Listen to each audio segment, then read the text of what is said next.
Yang akan kami sampaikan ini adalah temuan ya, dari yang kami dapatkan dari berbagai sumber, khususnya para penyelenggara di tingkat daerah dan juga media massa. Ya. Nah, atau sebelum saya teruskan, koalisi ini terdiri, mohon maaf saya terlewat, dari berbagai organisasi.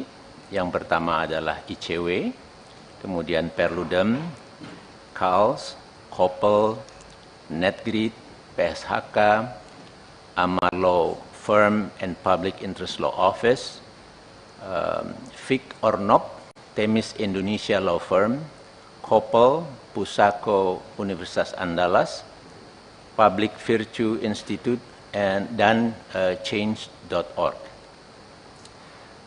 Bapak dan Ibu sekalian, jadi saya lanjutkan. Secara lebih khusus yang akan kami sampaikan ini tentang terjadinya atau adanya dugaan pelanggaran yang dilakukan oleh penyelenggara pemilu kita, khususnya di tahapan pendaftaran, verifikasi, dan penetapan partai politik calon peserta pemilu 2024.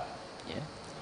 Dan secara lebih khusus lagi, yang kami dapatkan dugaan pelanggaran ini adalah pada tahapan atau subtahapan dari tahapan tersebut tadi, yaitu pada bagian verifikasi faktual, di mana di dalamnya adalah verifikasi faktual yang awal atau yang pertama, kemudian perbaikan administrasi atau dokumen untuk verifikasi faktual, dan yang selanjutnya verifikasi faktual perbaikan atau verifikasi faktual yang terakhir atau yang kedua.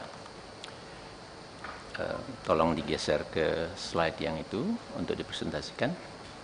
Nah, pada bagian subtahapan verifikasi faktual yang awal, yaitu di bagian akhirnya sekitar tanggal 5 sampai 8 November, di mana pada saat itu dilangsungkan penetapan atau kesimpulan dari hasil verifikasi anggota dari setiap KPU kabupaten kota di seluruh Indonesia. Kemudian dilakukan rekapitulasi hasil verifikasi ini di tingkat provinsi, dan selanjutnya dilanjutkan dengan rekapitulasi di tingkat nasional. Ya.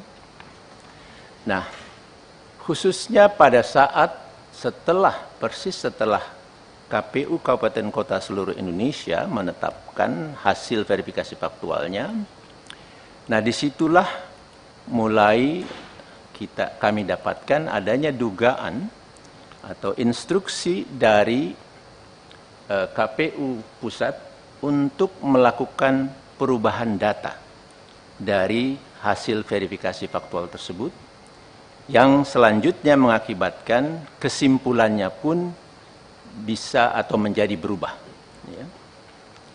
Jadi data hasil verifikasi faktual itu dirubah dan kemudian dilakukan lagi pembuatan berita acara dan lampiran, sublampiran yang memuat hasil verifikasi faktual dari setiap partai, dari setiap kabupaten kotanya yang memuat kecamatan-kecamatannya. Nah, tentu ini sesuatu yang sangat mengagetkan bagi kami, begitu. Ini bisa terjadi, tetapi itulah yang berlangsung. Ya. Nah, coba kita geser ke slide yang selanjutnya. Terus lagi, satu lagi. Terus lagi. Oh, yang slide barunya belum masuk ya. Kok belum kelihatan? Oke, selanjutnya. Nah, ini dia. Tidak terlalu kelihatan, tetapi ini sebetulnya kurang lebih menunjukkan di bagian-bagian mana data itu dirubah, ya. Jadi yang paling kanan itu adalah lampiran dari kesimpulan setiap kabupaten kota yang pertama, memuat berapa banyak eh, apa yang anggota-anggota yang memenuhi syarat dan berapa banyak yang tidak memenuhi syarat. Nah, dari situ sebetulnya bisa diketahui secara total setiap partai politik itu akhirnya telah memenuhi syarat atau belum memenuhi syarat. Nah, pada sistem di sipol, karena diperintahkan, pada masa itu perintahnya adalah untuk membantu partai politik, yaitu Partai Gelora. Ya. Dan pada saat itu dibutuhkan untuk dilakukan di 24 provinsi. Dan di situ ada masing-masing provinsi itu masih berapa data lagi atau berapa kabupaten kota lagi yang harus MS dari partai tersebut. Kira-kira begitu ya. Nah, padahal tadi saya sudah katakan kesimpulan berita acara yang pertama dan lampiran yang pertama dari setiap kabupaten kota itu sudah selesai karena mereka lakukan di tanggal 5 pagi. Nah, instruksi itu datang siang yang kemudian meminta untuk merubah datanya. Ya. Pada bagian tengah ini hanya sekedar contoh satu kabupaten kota yang kemudian mereka melakukan rapat pleno untuk membahas kita lanjutkan atau tidak perintah atau permintaan dari KPU pusat ini. Akhirnya disimpulkan karena 4 orang setuju, karena dikatakan ini diminta oleh KPU Provinsi atas permintaan KPU RI, maka 4 orang ini akhirnya setuju karena merasa ini adalah hierarkis dan seterusnya, karena itu juga yang ditekankan kepada mereka. Tetapi ada 1 orang yang menolak dan menganggap bahwa ini adalah kerja yang tidak sesuai dengan peraturan perundang-undangan dan tidak jujur, manipulasi dan seterusnya. Gitu. Nah, itu hanya sekedar contoh. Di bagian kiri itu screenshot dari sipol yang memang kemudian kalau kita dilihat di baris kelima tidak kelihatan ya, tetapi itu ada Partai Gelora itu sudah menjadi memenuhi syarat di kabupaten tersebut. Karena tadi datanya sudah dirubah untuk semakin banyak menjadi MS, padahal sebelumnya banyak yang TMS gitu. Nah, jadi ini sekedar contoh saja. Kami punya banyak dari daerah lain data-data ini ya. Nah, kemudian Bapak dan Ibu sekalian, akhirnya disimpulkan oleh KPU RI berapa partai yang lolos pada saat itu dan berapa yang tidak, dan kemudian diteruskan untuk bagi yang tidak atau belum memenuhi syarat untuk dilakukan perbaikan. Diminta partai-partai politik tersebut menyerahkan kembali sejumlah anggota. Jadi permintaan atau rumusnya itu harus sesuai seperti awalnya, menyerahkan berapa, harus diserahkan segitu lagi. Ya. Tetapi kemudian kami juga menemukan data. Lagi-lagi ada dugaan bahwa di dalam memenuhi data-data itu, ya, untuk kemudian diverifikasi administrasinya sebelum diturunkan di dalam verifikasi faktual perbaikan atau yang kedua, itu juga ada perintah untuk udah data itu masuk saja dulu, MS-kan saja semua. Padahal saya mendapat banyak info, data-data yang dimasukkan oleh partai-partai politik ini, itu mohon maaf, sembarangan aja datanya. Data yang sudah tidak memenuhi syarat semula, dimasukkan lagi dan seterusnya. Jadi, mungkin Bapak Ibu sudah pernah mendengar rekaman juga, yang keluar di salah satu media televisi, percakapan antara anggota KPU dari satu provinsi dengan kepala biro di Sekretariat Jenderal yang antara lain isinya mengatakan udah masukin saja datanya nanti di MS-kan. Nah, nanti uploadnya kita tunggu perintah selanjutnya, tunggu saja malam ini kita harus naikkan sebelum ya kita submit istilah dalam sistemnya itu sebelum jam 23.59 kira-kira begitu ya. Nah, jadi di situ kita temukan lagi sebetulnya ada praktek yang menyimpang praktek yang tidak sesuai dengan peraturan perundang-undangan, yang tidak jujur, yang diperintahkan oleh KPU RI kita. Nah, kemudian berjalan pada proses verifikasi perbaikan.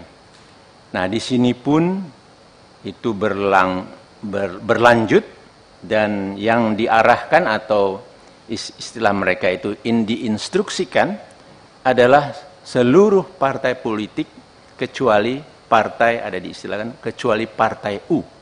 Ya. Dalam satu komunikasi itu kepala biro yang tadi saya sebutkan menyatakan demikian. Jadi kita supaya lancar, partai-partai yang selama ini kita coba bantu, kita teruskan, kecuali partai U disebutkan. Nah, jadi Bapak dan Ibu sekalian, terlihat sangat jelas gitu bahwa kerja dari penyelenggara pemilu kita ini sangat bermasalah gitu. Nah, kemudian untuk menunjukkan bahwa perintah ini sebetulnya memang dari pusat, kami punya sejumlah data juga, tetapi sekadar untuk menunjukkan sedikit saja di sini, tolong diperlihatkan slide yang ada screenshot. Nah, ini dia. Ini adalah bentuk komunikasi antara Ketua KPU, di bagian atas itu ada KPU RI Hasyim Asyari, ya, dengan anggota KPU Provinsi. Dan ini secara grup maupun secara orang per orang dilakukan. Dan ini ke salah satu orang. Itu memuat, ini adalah untuk Partai Gelora yang tadi dilakukan sekitar tanggal 5, tanggal 6 itu. Sekian banyak di 24 provinsi, sekian banyak yang belum memenuhi syarat, maka itulah. Kemudian di bagian paling kanan, itu di gambar yang 5, itu ditulis di situ, mohon dibantu. Ya, jadi ini ada permintaan atau mungkin instruksi atau desakan, ada yang baca ini sebagai perintah begitu ya. Nah, tetapi kemudian menarik dijawab, dan apa ini ya, kira-kira begitu ya, tidak berbahaya untuk lembaga KPU dan seterusnya gitu. Jadi ada teman di provinsi yang sebetulnya merespon, mengingatkan. Nah, tapi kemudian Ketua KPU menjawab siap dipahami begitu saja.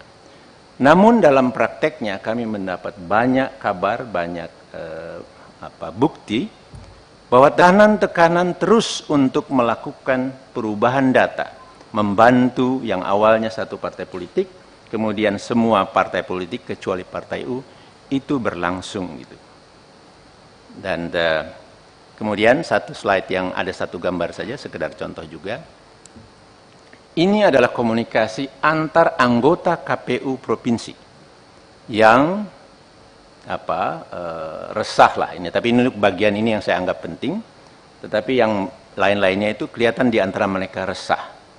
Nah, di sini satu anggota dari satu provinsi menceritakan kepada satu yang lain di provinsi yang lain, barusan Pak Idam telepon saya setelah bicara dengan Pak Idam di oper kepada Pak Agus Melas yang isinya satu. Saat ini mereka sedang duduk bersama Pak Idam, Pak Agus, Pak Derajat, dan Pak Sekjen sambil berkomunikasi dengan Pak Hasyim yang sedang ada di Padang.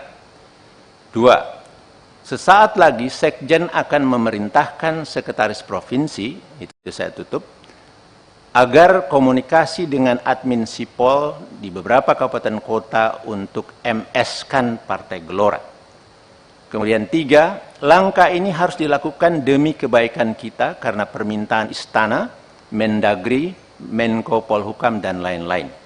Itu ya, bunyinya begitu ya.